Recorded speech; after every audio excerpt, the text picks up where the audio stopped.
बिस्मिल्लाहिर्रहमानिर्रहीम। आज की इस नशिस्त में हम ख़वातीन के हालत रोज़ा में चंद एक जो ज़रूरी मसाइल हैं उनके हवाले से गुफ्तगू करेंगे। सबसे पहली चीज़ तो ये है कि औरत अगर पीरियड्स के साथ हो, हैज़ की हालत में हो, तो उसके लिए रोज़े का रखना जायज़ नहीं है और वो इस रोज़े की बाद में क़ज़ा करेगी। बाज़ औक़ात ऐसा होता है कि ख़वातीन रमज़ानुल मुबारक के अंदर पिल्स यूज़ करती हैं और उसकी वजह से फिर चूँकि माहवारी जो है वो नहीं आती, तो इस तरह अपने रोज़े पूरे कर लेती हैं। तो अगरचे इसकी ज़रूरत नहीं होती, आपको बेहतर यही है कि इनका इस्तेमाल ना किया जाए और रमज़ान के बाद क़ज़ा कर ली जाए, चूँकि किसी न किसी हद तक जो मेडिसन है उसके साइड इफ़ेक्ट्स होते हैं। तो इस वजह से बेहतर यही है कि रमज़ान के बाद में क़ज़ा कर ली जाए, चूँकि अगर एक ख़ातून को इस तरह की यानी उस पर कैफ़ियत आ जाती है तो रमज़ान के बाद उसे रोज़े क़ज़ा करने पड़ते हैं, तो फिर भी उसको रमज़ान मुबारक के रोज़ों जैसा ही सवाब मिलेगा, उसके सवाब में कोई कमी नहीं आएगी। तो ये नहीं सोचना चाहिए कि अगर मैंने रमज़ान में ना रखे तो शायद उस तरह का सवाब हासिल नहीं होगा, लिहाजा मैं जो दवा है या पिल्स वगैरह हैं उनको इस्तेमाल कर लूँ। दूसरी चीज़ है निफास। निफास कहते हैं पोस्ट नेटल ब्लीडिंग को। अगर पोस्ट नेटल ब्लीडिंग किसी ख़ातून की शुरू हो गई है, यानी बच्चे की पैदाइश के बाद जो खून आता है वो खून अभी जारी है, तो ऐसी सूरत हाल में भी वो रोज़े की क़ज़ा करेंगी। फ़िदिया वगैरह नहीं अदा करना होता, हैज़ में भी और निफास में भी, दोनों सूरतों में उनको रोज़े की क़ज़ा करनी होती है। और बिलख़ुसूस ये जो पोस्ट नेटल ब्लीडिंग है इसको नहीं रोकना चाहिए, इससे ज़्यादा जो है बीमारी का ख़दशा होता है, औरत को क़ज़ा कर लेनी चाहिए। इसके बाद अगला खून होता है जिसे इस्तिहाज़ा कहा जाता है। ये बीमारी का खून होता है जो किसी बीमारी की वजह से ख़ातून को आता है। तो ऐसी सूरत के अंदर औरत जो है वो नमाज भी अदा करेगी और जो रोज़ा है उसको भी रखेगी। जो पहली दो सूरतें बयान हुई यानी पीरियड्स की सूरत में और पोस्ट नेटल ब्लीडिंग की सूरत में, जो ख़ातून हैं उन्हें चाहिए कि वो रोज़े की बाद में क़ज़ा करें और पिल्स वगैरह को भी बेहतर यही है कि यूज़ ना करें। अलबत्ता अगर किसी ने यूज़ कर ली तो उसका जो रोज़ा है वो दुरुस्त होगा। इस्तिहाज़ा जो है ये बीमारी का खून होता है और इसमें अगर आपने नमाज आपके ऊपर फ़र्ज़ है तो आपने नमाज भी अदा करनी है और अगर रोज़ा आ गया तो आपने रोज़े को भी रखना होता है। अलबत्ता ये चीज़ ज़हन में रहे कि हैज़ और निफास की सूरत में, पीरियड्स और पोस्ट नेटल ब्लीडिंग की सूरत में जो नमाज है उसकी क़ज़ा नहीं होती, नमाज की क़ज़ा नहीं की जाएगी, सिर्फ़ और सिर्फ रोज़े की क़ज़ा होगी। नमाज की क़ज़ा नमाज जो है वो औरतों को इन अय्याम के अंदर उसकी माफ़ी होती है।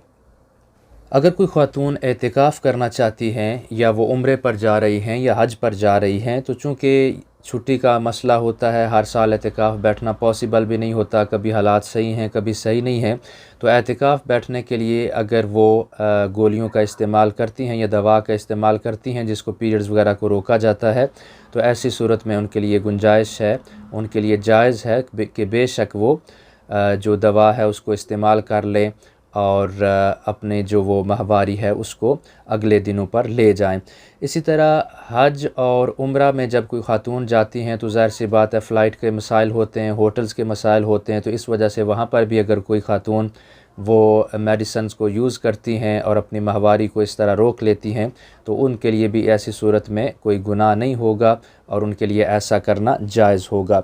इसके अलावा कभी ऐसा होता है कि हमल के अय्याम में ख़वातीन को चेकअप के लिए जाना पड़ता है, तो जब वो लेडी डॉक्टर्स के पास जाती हैं तो लेडी डॉक्टर उनकी शर्मगाह में बाज़ औक़ात उंगली या किसी और चीज़ को डालकर उससे कोई मुआयना वग़ैरह करती हैं। तो इस सिलसिले में ये बात ज़हन में रहे कि हमारे जो कुतुब हैं और हमारे जो फ़ुक़हा हैं उन्होंने यही बात लिखी है कि अगर खुश्क उंगली या खुश्क कोई कैमरा या जो भी चीज़ है उसे अंदर डाला गया तो उससे तो आपका जो रोज़ा वो नहीं टूटता,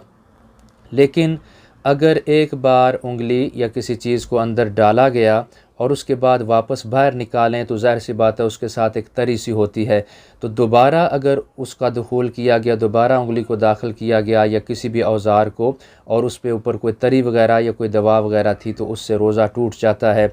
इसी तरह एक और चीज़ है इसके साथ, ख़वातीन के बाज़ औक़ात ऐसा होता है, मर्दों के साथ भी होता है, ख़वातीन के साथ भी, कि उनका पेशाब जो है, छोटा पेशाब, वो रुक जाता है। तो उस छोटे पेशाब को चलाने के लिए एक नलकी सी होती है जिसको शर्मगाह में दाखिल किया जाता है और उससे वो जो पेशाब है उसको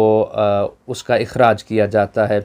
तो जैसा मैंने पहले बयान किया कि फ़ुक़हा ने इसके बारे में जो पहले हुक्म है वही इसका भी हुक्म है कि अगर उसके ऊपर कोई दवा थी या उसके ऊपर कोई पानी वगैरह लगा हुआ था तो फिर तो जो है वो आपका जो रोज़ा है वो टूट जाएगा, वैसे नहीं। लेकिन अभी बाज़ जदीद जो तहकीकात हैं वो ये भी कहती है कि औरत की जो शर्मगाह है उसके और मादा और आंतों के साथ उसका कोई कनेक्शन नहीं होता। तो अगर कोई डॉक्टर्स हैं उनका इत्तेफाक हो जाता है इस चीज़ पर कि ये बात सही है, तो ऐसी सूरत में भी रोज़ा नहीं टूटेगा। लेकिन फ़िलहाल चूँकि इस बारे में इतनी ज़्यादा मालूमात अभी तक हमारे पास नहीं हैं, तो इस लिहाज से बेहतर यही है कि या तो रोज़ा अफ्तार करके उसके बाद इस किस्म का चेकअप कराया जाए, या फिर दूसरी सूरत ये है कि एहतियातन जो है इस तरह के मसाइल के अंदर रोज़े की जो क़ज़ा है उसको कर लिया जाए, क़ज़ा रख ली जाए, ताकि आपको किसी किस्म का गुनाह ना हो और आपका जो रोज़ा है उसका पूरा पूरा आपको सवाब मिल जाए। इसी तरह अगर कोई ख़ातून हैं वो अल्ट्रासाउंड कराती हैं या एक्सरे कराती हैं या MIR कराती हैं या CT स्कैन कराया जाता है या ECG कराई जाती है, तो इन मामलात के अंदर जो आपका रोज़ा है उसके ऊपर कोई असर नहीं पड़ता। आप दौरान रोज़ा भी जितनी चीज़ें मैंने अभी ज़िक्र की हैं इनको करा सकती हैं। अलबत्ता जो ETT है इसके हवाले से ये बात जहन में रहे कि ETT अगर तो उसमें कोई दवा डाली गई या कोई पानी वगैरह कोई इस तरह की चीज़ उसमें डाली गई तो ऐसी सूरत में आपका रोज़ा टूट जाएगा। और अगर उसमें कोई दवा वगैरह नहीं मिलाई गई थी, बग़ैर दवा के की गई, तो ऐसी सूरत में आपका रोज़ा ठीक है, आपका रोज़ा नहीं टूटेगा। कभी ऐसा होता है कि ख़वातीन उनका जो हैज़ है वो आना ख़त्म हो गया, यानी उनको रूटीन के जो 3 या 4 दिन या 5 दिन जितने भी दिन हैं उतने दिन उनको पीरियड्स आए और वो ख़त्म हो गए, और उसके 1 का दिन बाद 2 दिन बाद उन्होंने फिर खून के कुछ धब्बे अगर देखे, तो ऐसी सूरत में उनका वो रोज़ा नहीं होगा, बल्कि उन्हें उस रोज़े की क़ज़ा करना होगी। इसके अलावा अगर कोई ख़ातून है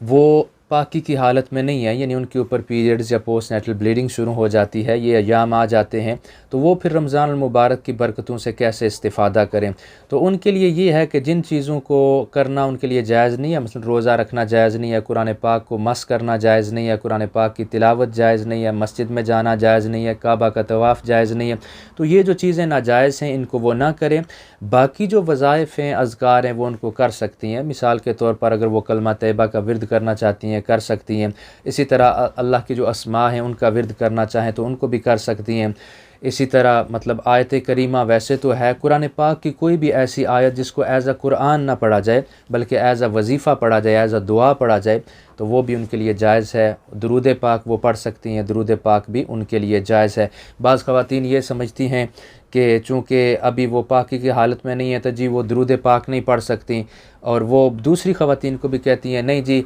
इस हालत में दुरूद पाक नहीं पढ़ना चाहिए, ये गुस्ताखी होती है। तो हकीकत में ये उनकी कम इल्मी है। बाज़ ख़वातीन ऐसी हैं जिनके ऊपर 10 अय्याम आते हैं, 10 दिन उनको हैज़ जारी रहता है, तो अब क्या 10 दिन वो अल्लाह का नाम ही ना लें,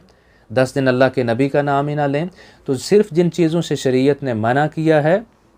उन चीज़ों से आप अपने आप को बचाएं, बाकी जो चीज़ें हैं वो आप उनको जारी रखें, बाकी मामलात को जारी रखें। और ये एक कम इल्मी की बुनियाद पर ऐसा होता है कि सारे वज़ाइफ़ और सारे नेक कामों को छोड़ दिया जाता है। और ये जो ख़वातीन बताती हैं हकीकत में उनके अपने पास इल्म नहीं होता, और वो फिर उसको अदब के खामखा दर्जे में ले जाकर खामखा चीज़ों को अपने ऊपर हराम कर देती हैं। जिस तरह मुसलमानों से पहले कुछ ऐसी कौमें भी गुजरी कि अल्लाह पाक ने कुरान पाक में फरमाया कि अल्लाह ने तो उनके ऊपर कोई चीज़ हराम नहीं की थी, लेकिन वो ख़ुद अपने ऊपर चीज़ों को हराम करार दे देते थे। तो ऐसा नहीं करना चाहिए। इसी तरह अगर कोई ख़ातून है और उनके ऊपर जो नापाकी के अय्याम हैं वो ख़त्म हो चुके हैं और सहरी से पहले उन्हें यकीन हो गया कि मेरे जो पीरियड्स हैं वो ख़त्म हो गए हैं, तो लिहाजा उन्हें चाहिए कि वो जल्दी जल्दी सहरी करें और अपने रोज़े को रखें। और गुस्ल जो है वो बेशक सहरी के बाद जो है वो अपने गुस्ल को कर लें। कोशिश करनी चाहिए जितना जल्दी हो सके गुस्ल कर लिया जाए। अलबत्ता अगर किसी ख़ानदानी मजबूरी की वजह से वो गुस्ल सहरी के फ़ौरन बाद ना भी कर सकें तो सुबह या दिन में किसी वक्त भी जब वो गुस्ल करेंगी तो उनका जो वो गुस्ल है वो ठीक होगा और उनका जो रोज़ा है वो भी ठीक है। इसी तरह इसके अलावा अगर दौरान रोज़ा कोई मर्द या ख़ातून है वो आप जिमा कर लेते हैं, मियाँ बीवी मुबाशरत कर लेते हैं, तो अगर दौरान रोज़ा मियाँ बीवी ने दोनों ने रज़ामंदी के साथ मुबाशरत की तो दोनों पर कफ़ारा भी लाज़म होगा और दोनों को क़ज़ा भी करना होगी। और अगर मर्द ने औरत को मजबूर किया तो ऐसी सूरत में औरत सिर्फ़ क़ज़ा करेगी और मर्द पर क़ज़ा भी है और कफ़ारा भी है। और अगर औरत ने मर्द को जिमा के लिए, हम बिस्तरी के लिए मजबूर किया तो ऐसी सूरत में जो औरत है उस पर कफ़ारा भी है और उसने क़ज़ा भी रखनी है, और जो मर्द है वो सिर्फ़ अपने रोज़े की क़ज़ा रखेगा। इसी तरह अगर कोई मियाँ बीवी हैं दौरान रोज़ा वो एक दूसरे का बोसा ले लेते हैं या गले मिलते हैं तो इससे रोज़ा नहीं टूटता। अलबत्ता अगर उन्होंने इस तरह बोसा लिया कि एक दूसरे का लुआब जो है वो गले से नीचे चला गया, तो अगर लुआब गले से नीचे चला जाए तो इस सूरत में जो है वो रोज़ा टूट जाएगा और इस सूरत में क़ज़ा भी रखना होगी और साथ कफ़ारा भी अदा करना होगा। अगर कोई ख़ातून है मसलन हामिला हैं और उनको अमूमन कै आती है तो सिर्फ़ कै आने से रोज़ा नहीं टूटता, जितनी मर्ज़ी है बार दिन में कै आए उससे रोज़ा नहीं टूटेगा। कै से रोज़ा उस वक्त टूटता है जब 3 चीज़ें पाई जाएं। एक तो ये है कि मुंह भर कर कै आए, यानी जिसको रोकना मुंह के अंदर मुश्किल हो, और दूसरा ये है कि आपको याद हो कि आपने रोज़ा रखा हुआ है, और तीसरी चीज़ ये है कि आप जानबूझ कर कै करें। तो ये तीनों चीज़ें बड़ा मुश्किल होता है कि इकट्ठी हों। इस वजह से अगर किसी ख़ातून को दौरान हमल वगैरह कै आती है तो उससे आपका रोज़ा नहीं टूटेगा। इसके अलावा बाज़ ख़वातीन होती हैं जो लिपस्टिक और मेकअप वगैरह यूज़ करती हैं, तो मेकअप लगाने से रोज़े के ऊपर कोई फ़र्क नहीं पड़ता। लिपस्टिक यूज़ करने से या जो वैसे होंठों के ऊपर ये जो वेसलीन या इस किस्म की कोई चीज़ लगाई जाए तो उससे भी रोज़े पर किसी किस्म का फ़र्क नहीं पड़ता। अलबत्ता अगर आपने मेकअप ऐसा किया कि जब आप मुंह को धोएंगी तो आपकी जिल्द के ऊपर पानी पहुंचेगा तो उससे तो आपका वज़ू ठीक है, लेकिन अगर आपने वाटरप्रूफ मेकअप यूज़ किया तो उससे आपका वज़ू नहीं होगा, चूँकि ये ज़रूरी है कि वज़ू का पानी जो है वो स्किन तक पहुँचे। तो अगर आपकी स्किन तक पानी नहीं पहुँच रहा तो उससे आपका वज़ू नहीं होगा। इसी तरह अगर कोई ख़ातून ऐसी हैं कि जिसके शोहर जो हैं वो बहुत सख्त मिजाज हैं और खाना ज़रा भी कोई नमक थोड़ा ऊपर नीचे हो जाए तो उस पर वो बहुत गुस्से का इजहार करते हैं, घर में लड़ाई झगड़ा होता है,